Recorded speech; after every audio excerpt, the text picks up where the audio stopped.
নমস্কাৰ এটি নতুন ভিডিঅ'ৰ সৈতে মই ৰবি আপোনালোক সকলোকে পুনৰবাৰ মোৰ চেনেল অসম জুৰি আৰবিটলৈ স্বাগতম জনাইছো।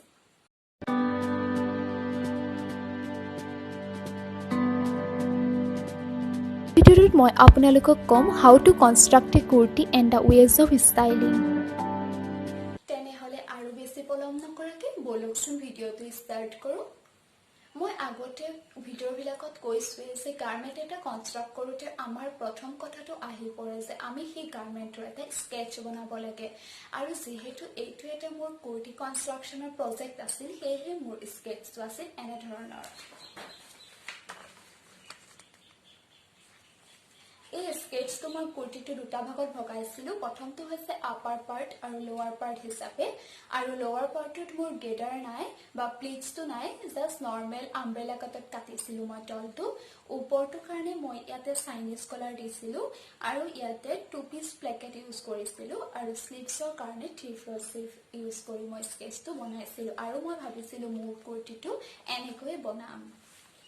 আৰু মই যেতিয়া মেটেৰিয়েল চিলেকশ্যন কৰিবৰ কাৰণে গৈছিলোঁ, মই এটা কথাই মাইণ্ডত আছিল যে মই কোনো বাৰ্ড, ক্ৰিপাৰ, এনিমেল এইবিলাক থকা মটিভ ইউজ নকৰি বা কটন প্ৰিণ্টেড ফেব্ৰিক ইউজ নকৰি মই এটা চিল্ক টাইপৰ মেটেৰিয়েল ইউজ কৰাৰ কথা ভাবিছিলোঁ।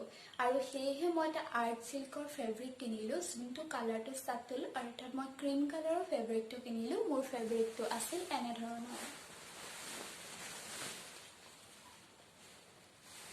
আৰু এইটো হৈছে মোৰ কুৰ্তিটো, এইটো হৈছে আপাৰ পাৰ্ট আৰু এইটো হৈছে লোৱাৰ পাৰ্ট।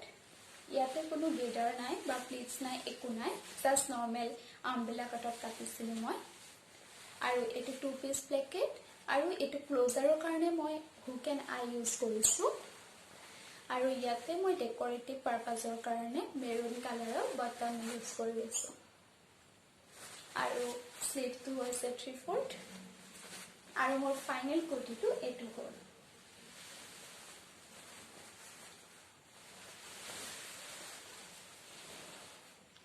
এতিয়া মই আপোনালোকক দেখাম এই কুৰ্তিটো মই কেনেকৈ ষ্টাইল কৰিলোঁ।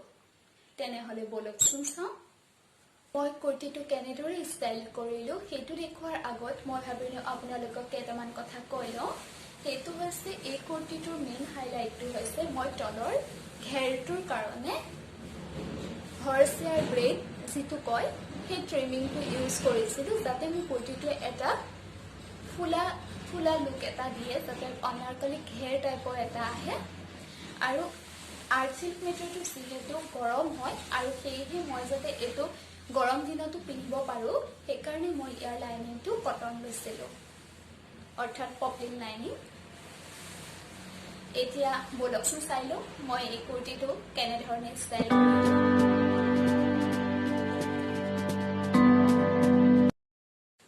মই এই কুৰ্তিটোৰ কাৰণে দুটা ৱে চুজ কৰিছিলোঁ ষ্টাইল কৰিবৰ কাৰণে। আৰু প্ৰথম ৱেটোত মই ইয়াক এটা এথনিক লুক দিব ট্ৰাই কৰিছিলোঁ, আৰু সেয়েহে মই কাৰ্বি ড্ৰেছৰ লগত যোনডাল ৱাংকক আহে সেই ৱাংককডাল ইউজ কৰিছিলোঁ।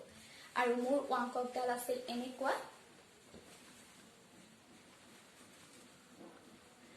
আৰু এইডাল মই কঁকালত টাই কৰি লৈছিলোঁ আৰু এটা প্ৰপাৰ এথনিক লুক দিবলৈ চেষ্টা কৰিছিলোঁ।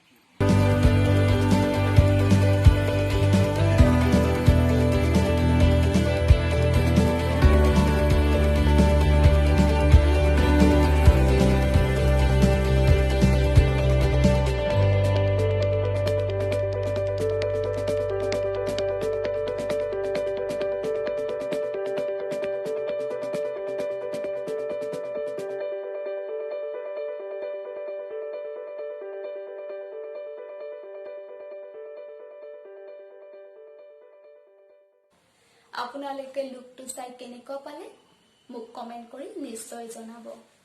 এতিয়া মই ছেকেণ্ড লুকটোৰ কাৰণে মোৰ তাত এখন আৰ্ট চিল্কৰে গল্ডেন ৱৰ্ক কৰা দুপাট্টা আছিলে।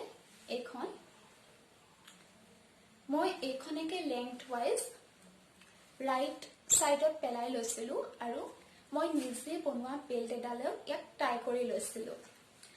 এইডাল বেল্ট মই নিজে বনাই লৈছোঁ, অৰ্থাৎ মই এটা লেছ কিনি আনিছিলোঁ আৰু তাতে ইয়াতে প্ৰেছ বটন লগাই বেল্টডাল বনাই লৈছিলোঁ নিজৰ ৱেষ্ট চাইজ হিচাপে আৰু এইডাল মই টাই কৰি দুপাট্টাখনৰ লগত পেয়াৰ কৰিছিলোঁ বলকচোন লুকটো চাওঁ কেনেকুৱা লাগিছে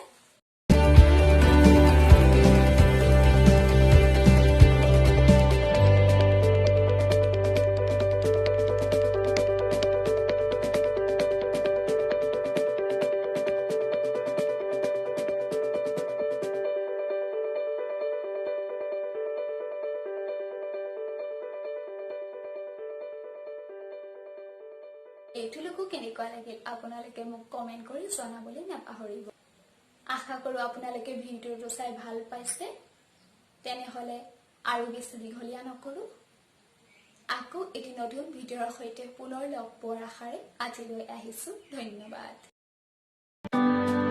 Till then, stay home and be creative with me, Ahom Ziyori RPK.